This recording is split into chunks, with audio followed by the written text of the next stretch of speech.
A Limited has following assets: machine 1 2 3 4 5, furniture 1 2 3 और क्या डाल दें, कार 1 2, और बहुत है इतना या और बस इतना ही डाल देते हैं. Carrying amounts on 31st March 21. This is rupees 1 lakh. This is rupees 1,50,000, 1,90,000 rupees, 2 lakh rupees, 2,80,000. Furniture 1 2 3 को लिखो rupees 60,000 rupees, 50,000 rupees, 70,000. कार को लिखो rupees 20,000 rupees, 40,000. मैंने कहा किसी कंपनी के ये एसेट्स हैं. मैं गुडविल नहीं लिख रहा, मैं कॉर्पोरेट एसेट्स की बात नहीं लिख रहा हूं, मैं उनके बारे में बात नहीं कर रहा हूं. ठीक है शुभांगी, मैं इन्वेंट्री वगैरह की बात भी बाद में करूंगा. I will make the things complex later on. पहले अपना बेसिक पॉइंट समझ लेते हैं. मैंने आपको ये कहा remarks, this belongs to CGU1. This is independent cash flow generating assets. Plant 3, independent cash flow generating units. Plant 4 does not have cash flow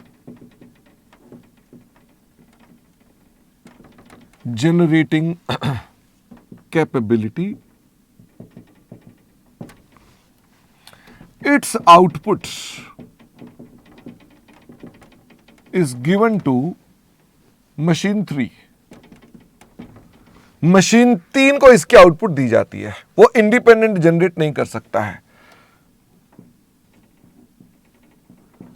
फिर belongs to CGU2. Furniture 1 belongs to CGU1, belongs to CGU2, belongs to CGU1. Car 1 belongs to CGU1 और belongs to CGU2. ठीक है, मैं असल में क्या ना, मैं इनको भी इंडिपेंडेंट कर दूंगा तो मेरी शीट लंबी चौड़ी हो जाएगी, तो मैंने खाली लिमिटेड से ही काम रखा. अभी भी मेरा शीट काफी बड़ी हो रही है. मैंने आपसे कहा कि हमारे पास fair value less CTD of machine 2 is rupees 1,30,000 and machine 3 is rupees 1 lakh. Value in use for CGU1 is rupees. क्या मैं थोड़ी देर में बता दूं आपको इसमें क्या है. Value in use for CGU2 is rupees. ये मैं थोड़ी देर में बताता हूं, मुझे थोड़ा, मेरा भी इतना मैथमेटिक्स नहीं है ना. तो मैंने कहा CGU1 2 और मशीन 2 is rupees और मशीन 3 with मशीन, ये किसके साथ काम करता था, 4 के साथ, इज रुपीज, कि इसकी इतनी इतनी वैल्यू है. अब मुझे बताओ क्या हमने अपने पास 1 2 3 4 ही आ गए ना. ये मैंने आपको बता दिया. Calculate impairment loss, calculate impairment loss. तो मैंने बड़ा एक सिंपल सा ही क्वेश्चन ड्राफ्ट किया है. ज़्यादा कॉम्प्लेक्स नहीं किया, हालांकि इसके अंदर कॉम्प्लेक्सिटीज ज़्यादा है भी नहीं। द मोमेंट आप मेरी बात समझ जाओगे तो आप बोलोगे अरे कुछ भी नहीं है।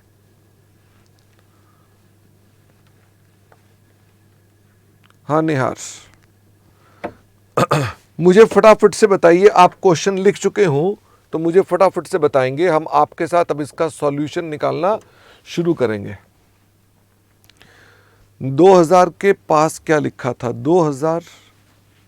2 लाख के पास क्या लिखा है? वो लिखा है does not have cash flow generating capability, its output is given to machine 3। ठीक है। बाकियों में तो लिखा है किसको बिलोंग करता है।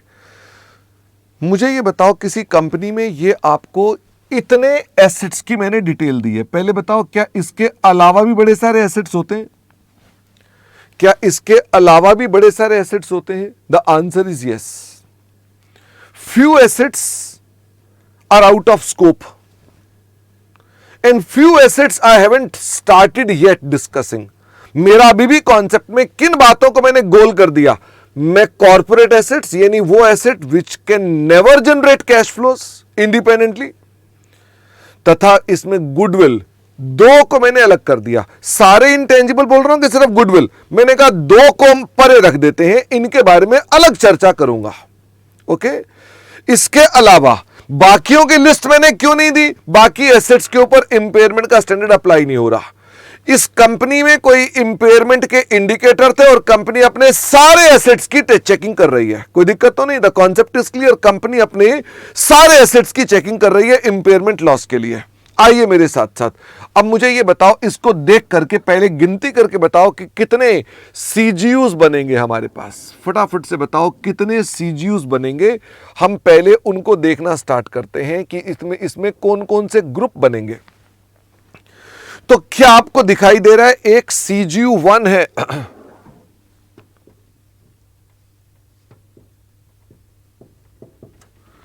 एक सीजीयू 1 है, एक सीजीयू 2 है। क्या कोई एसेट इंडिपेंडेंटली भी अकेला भी कैश फ्लो जनरेट करने के लायक है? द आंसर इज यस, बिल्कुल। मुझे फटाफट से बताइए इंडिपेंडेंटली जनरेट करने के लायक कौन है? मशीन 2,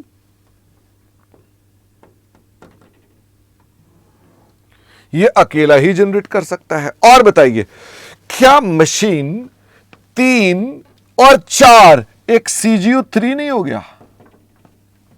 आराम से सोचो, क्या मशीन 3 और 4, क्योंकि वो अकेला एक तो प्रोड्यूस कर सकता है पर दूसरा उसको ही सर्विस दे रहा है, तो अल्टीमेटली दोनों जोड़ने पड़ जाएंगे, तो वो भी स्मॉलेस्ट ग्रुप बन गया।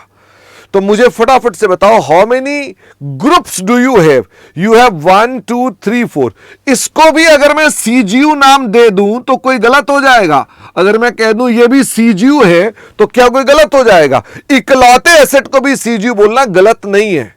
इसका मतलब डोंट से कि सीजीयू मस्ट हैव एटलीस्ट 2, ऐसा मैंने कभी नहीं बोला।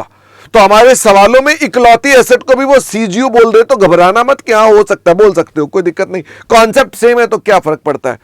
मुझे ये बताओ मशीन 1 कहां जाएगी? मशीन 1 का कैरिंग अमाउंट कहां जाएगा? This is CA of machine 1। तो मशीन 1 गया सीजीयू 1 में। This is rupees how much? 1 lakh. Machine 2 कहां जाएगी? फटाफट से बताओ। मशीन 2 यहां पर आ गई, रुपीज 1,50,000। यानी वो एक अलग सीजीयू है। I am allocating the assets. Machine 3, मुझे बताओ मशीन 3 190 की है। मशीन 3 कहां किसको बिलोंग करती है? ये इस वाले को बिलोंग करती है, machine 3, and this is rupees 190। And machine 4, मुझे फटाफट से बताओ मशीन 4 किसको बिलोंग करती है? मशीन 4 भी इसी को बिलोंग करती है। और मशीन 5, मुझे फटाफट से बताओ मशीन 5 किसको बिलोंग करती है? ये सीजीयू 2 को बिलोंग करती है, विच इज 280। हालांकि आपको हैरानी तो ये हो रही होगी कि सर इसमें फर्क क्या पड़ गया, आपने सिर्फ एलोकेशन ही तो करी है और करा क्या है? ये इसको बिलोंग करता है, ये इसको बिलोंग करता है, ये इसको बिलोंग करता है। मुझे ये बताओ क्या फर्नीचर भी इसमें लिखना पड़ेगा? फर्नीचर 1 2 3। अब ये बताओ फर्नीचर 1 कहां जाएगा? फर्नीचर 1 जाएगा इस वाले में। फर्नीचर 2 किस में जाएगा? इस वाले में। फर्नीचर 3 किस में जाएगा, इस वाले में। कोई दिक्कत तो नहीं है। हमने फर्नीचर को भी लिख दिया। और बताओ, हमारे पास 2 कारें भी हैं जो कि यूज हो रही हैं कुछ ग्रुप्स के अंदर, तो बताओ वो कारें कौन कौन सी हैं। Car 1 and car 2। तो मुझे फटाफट से बताओ, ये आ गया 20,000 और ये आ गया हमारे पास 40,000। मुझे ये बताओ, शॉर्ट में बोल रहा हूं, शॉर्ट में बोल रहा हूं, अगर मैं आपको कह दूं कि मेरा ये स्टूडियो इंडिपेंडेंट है, जहां पर मैं खड़ा हूं सिर्फ ये स्टूडियो, शशि एक बार थोड़ा जूम आउट करके सिर्फ अंदर वाला स्टूडियो दिखाओ, सिर्फ ये वाला स्टूडियो, तो सिर्फ इस स्टूडियो की बात कर रहा हूं। अगर मैं कह दूं ये इंडिपेंडेंट कैश जनरेट कर सकता है, इंडिपेंडेंट कैश जनरेट कर सकता है, तो ये एक सीजीयू है। अब फटाफट से शशि गर्दन घुमाओ और पिछला स्टूडियो दिखाओ। घूम जाएगा नहीं? ये लो, ये पिछले स्टूडियो है, एक और स्टूडियो सामने दिखाई दे रहा है आपको। मुझे फटाफट से बताओ, ये एक और स्टूडियो, ये एक और ये वो स्टूडियो जहां मैं खड़ा हूं इस समय। मुझे फटाफट से बताओ, ये चारों को एक सीजीयू बोलूं कि 4 बोलूं? ये 4 स्टूडियो दिख रहे थे आपको, ये चारों को एक बोलूं या 4 सीजीयू बोलूं? तो आप मुझसे पूछेंगे, शर्मा जी क्या ये स्टूडियो कैपेबल है कि अकेला कैश फ्लो जनरेट कर ले? तो मैंने कहा नहीं, हम लोग क्या करते हैं, कभी मैं यहां से क्लास ले लेता हूं, कभी मैं वहां से क्लास ले लेता हूं। ऐसे ही वो वाले टीचर कभी वहां नहीं लेते तो यहां से ले लेते हैं, वो वाले वहां से नहीं लेते तो वहां से लेते हैं। क्या मैनेजमेंट इसकी एलोकेशन कर देती है डिपेंडिंग अपॉन दी अवेलेबिलिटी? तो क्या मैं इंडिपेंडेंटली यहां पर से कैश फ्लो जनरेट कर सकता हूं? नहीं, मिलकर काम कर रहे हैं। तो रियल में अगर मैं आपको रियल बोलूं तो मेरे पास ये चारों के चारों स्टूडियो अलॉन्ग विद ये जो बाहर सामान रखा हुआ है स्टूडियो को ऑपरेट करने के लिए, ये सारा का सारा सामान एक सीजीयू बनेगा। This is 1 CGU, your understanding. अब बगल में सामने ही आप, हमारे पास रिसेप्शन है और पीछे अकाउंट्स डिपार्टमेंट है और फिर वहां केबिन्स हैं। क्या वो सारे के सारे कॉर्पोरेट एसेट्स हैं? They are all corporate asset. वो कभी भी कैश फ्लो जनरेट नहीं करेंगे, वो सिर्फ एलोकेशन में, कंपनी चलाने में, अकाउंट्स डिपार्टमेंट, फाइनेंस डिपार्टमेंट, ये सब लगे हुए हैं, उनकी मैं बात नहीं कर रहा हूं। तो किसी कंपनी में हमारे ये चारों के चारों एसेट्स एक सीजीयू बन गया, ये बना लिया हमने।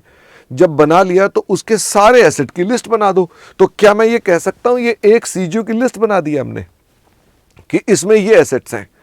तो अब फॉर द टाइमिंग यदि मेरे इकलौते स्टूडियो को मैं सीजीयू बोल सकते था, तो क्या लिस्ट नहीं बना सकते थे कि शर्मा जी आपके स्टूडियो में क्या क्या लगा, पहले लिस्ट बनानी है? तो what I have done, I have just made the list of assets in CGU, और कुछ नहीं किया। डोंट थिंक ये कोई अर्थमेटिक चल रहा है। इस ग्रुप में कौन कौन से एसेट है बस उसकी लिस्ट बना दी है, इसमें कौन कौन से एसेट है उसकी लिस्ट बना दी है, इसमें कौन कौन से एसेट है उसकी लिस्ट बना दी है, इसमें कौन कौन से एसेट है उसकी लिस्ट बना दी है। तो मुझे बताइए, क्या दफ्तर में भी आप लिस्ट बना पाएंगे कि नहीं बना पाएंगे? बिल्कुल बना पाएंगे। मुझे फटाफट से बनाओ। ये तो आपने कर लिया। What is the carrying amount? Please tell me what is the total carrying amount of this group of asset. तो ये 160, 70 प्लस 20 कितना हो गया? दिस इज 2,50,000 इसका टोटल। फटाफट से बताओ दूसरे वाले का टोटल क्या आ गया? 3,70,000। आखिरी वाले का टोटल ये आ गया 390। अब मुझे बताइए आरए कितना कितना है कि इसका आरए कितना कितना है। आइए अब इसका आरए ढूंढें। तो आरए के अंदर मैंने आपसे क्या कहा? मैंने आपसे कहा फेयर वैल्यू ऑफ मशीन। तो what is fair value less CTD of machine 2? ये मैंने आपको बात बताई है, दिस इज 130। मैंने कहा ये वैल्यू कितनी है हमारे पास? 130। और मैंने आपसे कह दिया फेयर वैल्यू ऑफ मशीन 3। क्या आपको मैंने मशीन 3 जो कि इसमें था उसकी मैंने कंप्लीट डिटेल दी है? ये मैंने कंप्लीट डिटेल आपको दी ही नहीं है। मैंने आपको सिर्फ एक एसेट की डिटेल दे दी है। मैंने आपसे कह दिया कि ये वैल्यू 1,00,000 रुपए की है, but it is not complete. Why it is not complete? क्योंकि machine 3 will be used when machine 3 and machine 4 ये दोनों काम करते हैं। पर मैंने आपको डाटा सिर्फ किसका दिया है? मशीन 3 का। बाकी मैं निकाल नहीं सकता। शुभम, मैं बाकी वैल्यू निकाल नहीं सकता, तो आप मुझे जबरदस्ती तो कर नहीं सकते। But I can't right it here, क्योंकि हमारे पास दो मशीन है और फेयर वैल्यू आपके पास एक की है, इसलिए आप लिख नहीं सकते हैं। ऐसे ही मैंने इनकी भी फेयर वैल्यू नहीं बताई है, तो क्या मैं कह सकता हूं नॉट अवेलेबल? वैसे तो हाइफन भी चलता है। नॉट अवेलेबल, ये अवेलेबल नहीं है। अब आप मुझसे पूछो Sharma ji what is the value in use, पूछो Sharma ji value in use बताओ कितनी कितनी है। तो मैं आपको बता रहा हूं कि साहब इसकी वैल्यू इन यूज को आप कर दें 2 लाख रुपए, इसकी वैल्यू इन यूज को आप कर दें 3 लाख रुपए, इसकी वैल्यू इन यूज को आप कर दें 1 लाख रुपए, और इसकी वैल्यू इन यूज को कर दें रुपीज 3,50,000 रुपए। मैं एक छोटी सी ऑल्टरेशन करना अलाउड है मेरे पास, चलो नहीं तो कोई बात नहीं, मैं बाद में इसको चेंज करके एक और एग्जांपल बना दूंगा। ओके, तो अभी मैंने एज इट इज कर रहा हूं, बट मैं इसमें आपकी क्वेरीज को एड्रेस करने के लिए मैं हल्की फुल्की फिगर चेंज करके आपके साथ दोबारा बात कर दूंगा। मुझे बताओ इसकी वैल्यू न्यूज कितनी आ गई? This is 2 lakh, this is 3 lakh, this is 1 lakh and this is 3,50,000। Therefore what is your RA? फटाफट से बताओ what is your RA? This is 2 lakh, this is 3 lakh, this is 1,30,000 क्योंकि हायर देखना है, and this is 350। Any problem? मतलब ये मेरे स्टूडियो में लगा हुआ सामान है। अगर स्टूडियो के सामान को मैं इकट्ठा बेचूं एक साथ, या अलग अलग करके मैं डिटेल बता देता कि ये इतने का बिकेगा, इतने का बिकेगा, और उसका वैल्यू कर देता, तो बात बन जाती। मैंने आपको बताई नहीं। अगर बता देता कि ये स्टूडियो इतने का बिक जाएगा, तो वो क्या हो जाता? मैं क्या बोल रहा हूं? खाली विजुअलाइजर बोल रहा हूं कि स्टूडियो बोल रहा हूं कि ये स्टूडियो कितने का बिक जाएगा? तो ये स्टूडियो कितने का बिक जाएगा, studio has number of assets, उन सबका टोटल अमाउंट ये आ रहा है। और अगर मैं स्टूडियो को चलाऊंगा तो इंडिपेंडेंट कैश फ्लो जनरेट करने की कैपेबिलिटी कितनी है? 2 लाख रुपए ओवर दी 5 ईयर पीरियड, मुझे लगता है इतनी कैपेबिलिटी है। चल सकते हैं आगे। मुझे बताओ इंपेयरमेंट लॉस कितना है? अगर इसे ए बोलूं, इसे बी बोलूं, तो what is my impairment loss? A minus B. तो मेरा इंपेयरमेंट लॉस आ गया 50,000 रुपए, इसमें आ गया इंपेयरमेंट लॉस 70,000 रुपए, इसमें आ गया 20,000 रुपए, और इसमें आ गया 40,000 रुपए। अब सवाल उठता है कि ये इंपेयरमेंट लॉस तो मिल गया, बट इंपेयरमेंट लॉस किस एसेट का है? क्योंकि ये इस एसेट में 50,000 में तो कई एसेट्स हैं। इसका मतलब ये 50,000 में तो कई एसेट हैं, 1 2 3 4, इसमें 4 एसेट हैं। ये 70,000 में 3 एसेट्स हैं, इस 20,000 में इकलौता है। इसमें आपको प्रॉब्लम नहीं है। बताओ ये 20,000 का इंपेयरमेंट लॉस किसको बिलोंग करता है? एलोकेटेड टू, फटाफट से बताओ। ये एलोकेटेड टू मशीन 2, ये सारा का सारा मशीन 2 पे एलोकेट हो गया, लेकिन इसमें 40,000 किसको बिलोंग करता है? ये तो प्रॉब्लम आ गई। तो अब मैं क्या करूंगा? अब मैं इसकी एलोकेशन करना स्टार्ट कर रहा हूं। ओके, इसका प्रिंट आउट लेकर बाद में इसको चेंज कर देंगे फिर। तो अब हम इसके अंदर इनकी एलोकेशन करेंगे। अब एलोकेशन करते वक्त मुझे कुछ ध्यान रखना पड़ेगा। मैं बोल नहीं रहा हूं, पर फिर भी बोल रहा हूं। सबसे पहले इंपेयरमेंट लॉस एलोकेट किया जाता है गुडविल को। इसका मतलब ये पॉइंट बाद में आने वाला है, बट मैं आपको अभी ही पहले ही बता रहा हूं। सबसे पहला इंपेयरमेंट लॉस किसको एलोकेट होता है? सबसे बड़ा पापी कौन?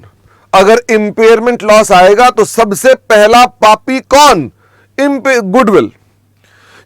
आपके स्कूल में जब कुछ भी खराब हो जाता था तो सबसे पहले मास्टर जी किसे बुलाते थे? आप ही को बुलाते थे। क्यों? क्योंकि उन्हें पता था कि यही कल्प्रिट होगा। हर जगह कुछ ना कुछ बदमाशी हो रही है तो यही इन्वॉल्व होगा। अगर मान लो क्लासरूम का शीशा टूट गया तो किसको बुलाते थे मास्टर जी? तुम्ही को बुलाते थे, इधर आओ जरा, शीशा क्यों तोड़ दिया? दो लगाते थे तो बोलते थे, पहले तो तुम मना कर देते थे, फिर दो लगाने के बाद क्या बोलते थे, सर मैं फुटबॉल खेल रहा था गलती से लग गया। यही होता था। ऐसा ही है, अभी भी वैसा ही है। सबसे पहला पापी कौन? पहला पापी गुडविल। हम गुडविल के साथ ऐसा क्यों बोलते हैं? क्योंकि गुडविल की वैल्यू इन यूज, उसकी फेयर वैल्यू कभी भी रिलायबल नहीं होती है। वो कभी भी रिलायबल नहीं होती है। इसका मतलब मैं बोल दूं मेरी गुडविल 10 लाख है, इसकी वैल्यू कभी भी मार्केट, एक्टिव मार्केट होती नहीं है इसकी बाजार में कोई एक्टिव मार्केट तो है नहीं है, हेंस ये कभी रिलायबल नहीं होती है। तो क्या कॉन्सेप्ट इज लॉजिकल कि पहला दोष किसका होगा? गुडविल का होगा। बट मैंने अपनी चर्चा में सबसे पहले गुडविल को डाला ही नहीं। मैंने कहा मैं पहले ही हंगामा नहीं करना चाहता, तो मैंने अपने पास गुडविल सवाल में डाली ही नहीं हुई। बात खत्म। अब बारी आ गई, अब कौन होंगे? अब बाकी के बचे हुए ये एसेट्स होंगे। तो मैं इसी के नीचे लिख रहा हूं एलोकेटेड टू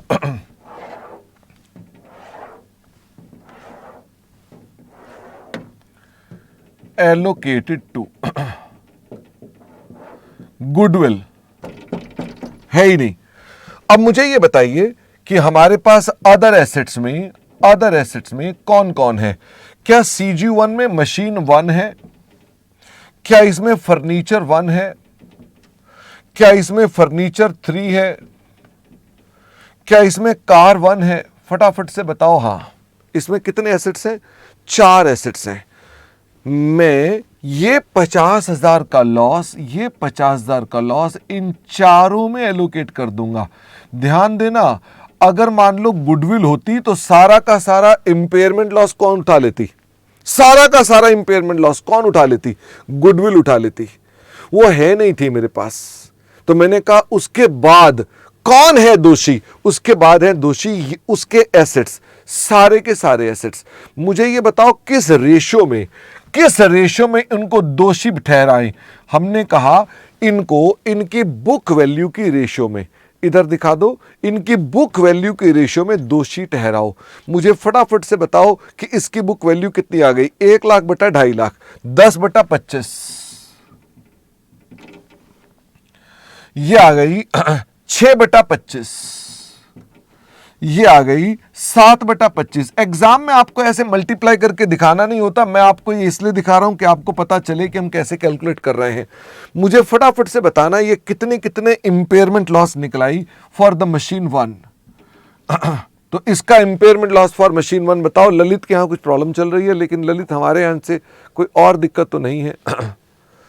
तो मुझे मशीन 1 की वैल्यू बताइए, कितने का इंपेयरमेंट लॉस आ जाएगा? मनोज ने कहा 20,000। फर्नीचर का बताओ इंपेयरमेंट लॉस कितना आ गया? फटाफट से बताओ फर्नीचर का कितना इंपेयरमेंट लॉस है? 12,000। फर्नीचर 3 का इंपेयरमेंट लॉस। अच्छा ये बताओ, ये जो मैंने मल्टीप्लिकेशन की है आपको एग्जाम में दिखानी है? नहीं, ये यहां पर मैं खिचड़ी बन रही है तो, लेकिन क्या कर सकते हैं, आपको अगर मैं दिखाता नहीं तो आपको पता नहीं चलता कि मैंने कैसे कैलकुलेट किया है। फर्नीचर 3 पे इंपेयरमेंट लॉस आ गया 14,000 और कार 1 पे इंपेयरमेंट लॉस आ गया ₹4,000। हमारे पास यहां पर भी एक कंसर्न आता है, अभी मैं वो यहां पर आखिरी में आके बताऊंगा कि अब इसके अंदर बता दो CG2 में कौन कौन है। इसमें है मशीन 5, इसमें है फर्नीचर 2 और इसमें है कार 2। तो मुझे बताओ इसका इंपेयरमेंट लॉस कितना है? 70,000, 70,000, 70,000। बांट के बताओ कितना कितना आ जाएगा हर एक को? 280 यानी 28/37, 50 यानी 5/37 और फिर 4/37। तो मुझे बता दो कितना कितना इंपेयरमेंट लॉस इनका भी आ गया? 52,973, 52,973 और फर्नीचर 2 94,59, 94,59। हाँ शोभित रुको ना बेटा, और फिर मुझे बताओ 87,50, 87,50। तो हमने अपने पास इसको इंपेयरमेंट इतनी इतनी इतनी इतनी कर डाली है। मैसेज पढ़ रहे हैं ना आप?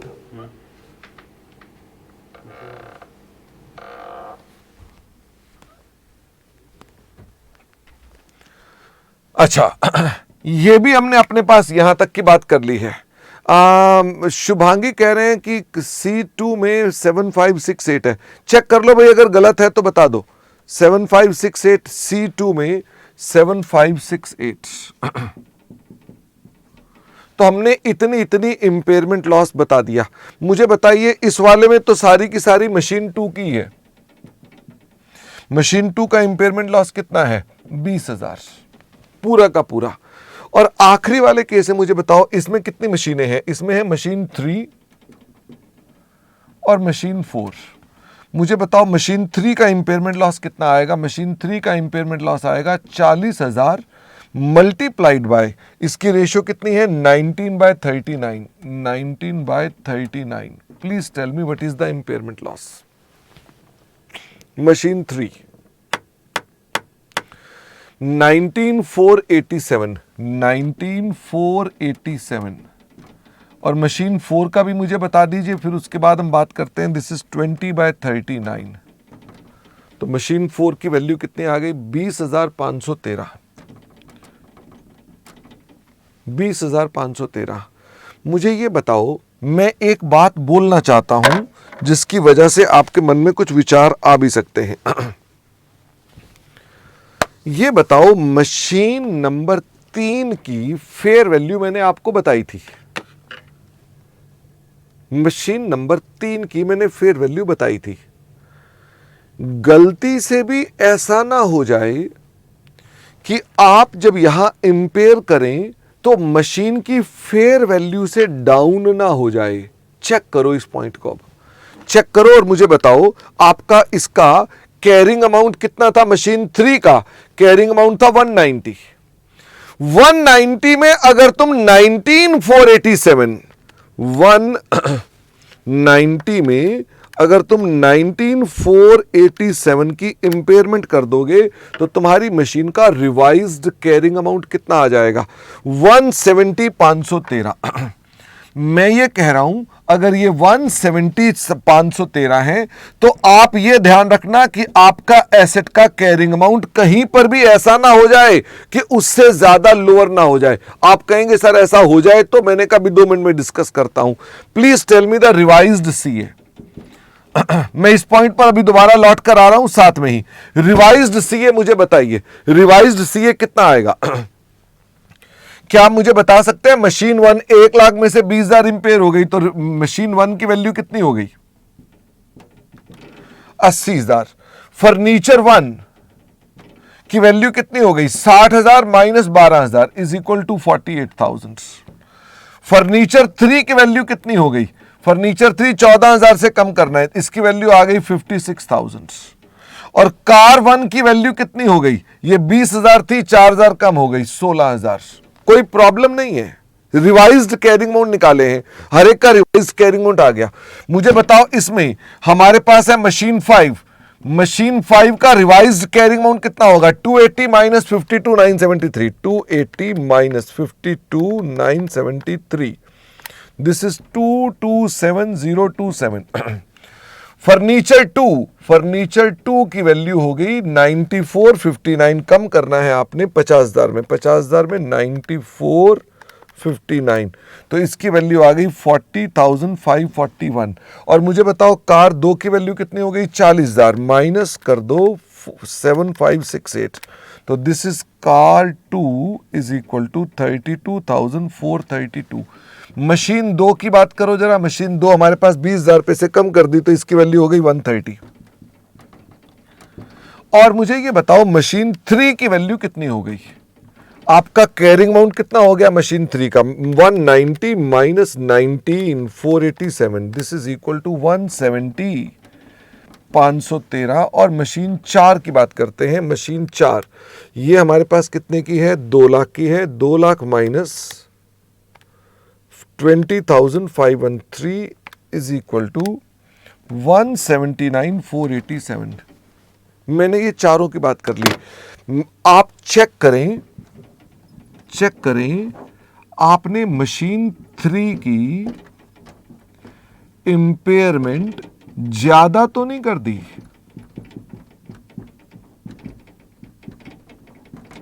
I mean to say, what is the fair value less CTD of machine 3? Machine 3 की फेयर वैल्यू लेस CTD कितनी मैंने आपको कही थी? मैंने आपसे कही थी 1 लाख। आपका रिवाइज्ड कैरिंग अमाउंट कितना है?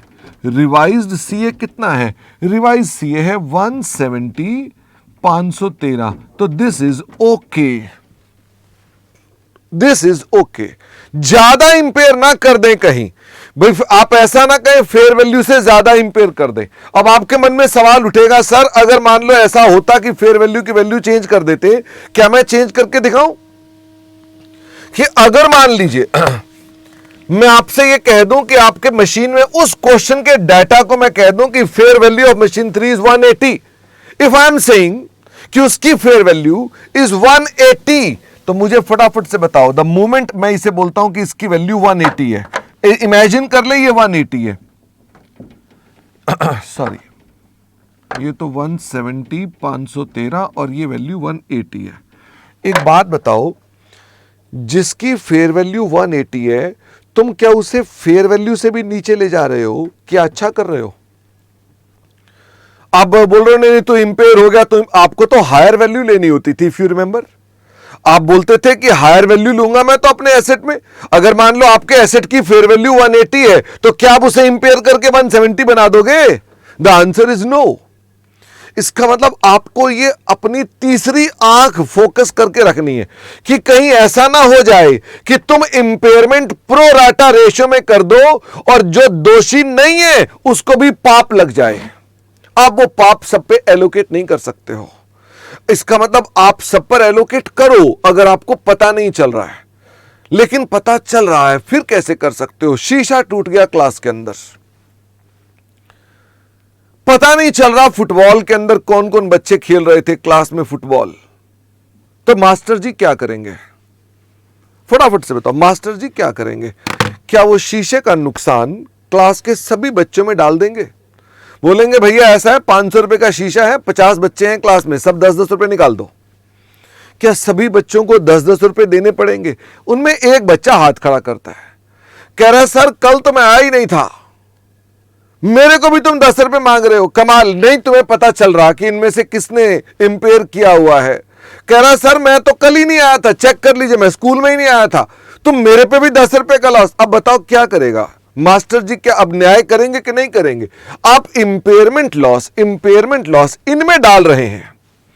जो तुम्हें पता नहीं चला तो तुमने कहा ठीक है तुम्हारी रेशो में जो तुम्हारा कैरिंग अमाउंट है उस रेशो में डाल देता हूं, पर एक एसेट कह रहा है भाई साहब मेरी तो वैल्यू 180 है, 190 का एसेट कह रहा है मेरी फेयर वैल्यू 180 तो है, और तुम्हें पता चल गया है, तो तुम अधिकतम इंपेयरमेंट लॉस कितना दे सकते हो उसको? अधिकतम इंपेयरमेंट लॉस कितना दे सकते हो?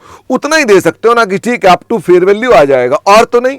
बाकी का इंपेयरमेंट लॉस जो होगा वो कौन बांटेंगे? बाकी का इंपेयरमेंट लॉस उस ग्रुप में बचे हुए बाकी एसेट्स बैलेंस कैरिंग अमाउंट की रेशियो में डालेंगे। इसमें हालांकि बचा इकलौता ही है, लेकिन अब मुझे फटाफट से बताओ अगर ऐसा होता तो आपके आंसर में क्या फर्क पड़ता?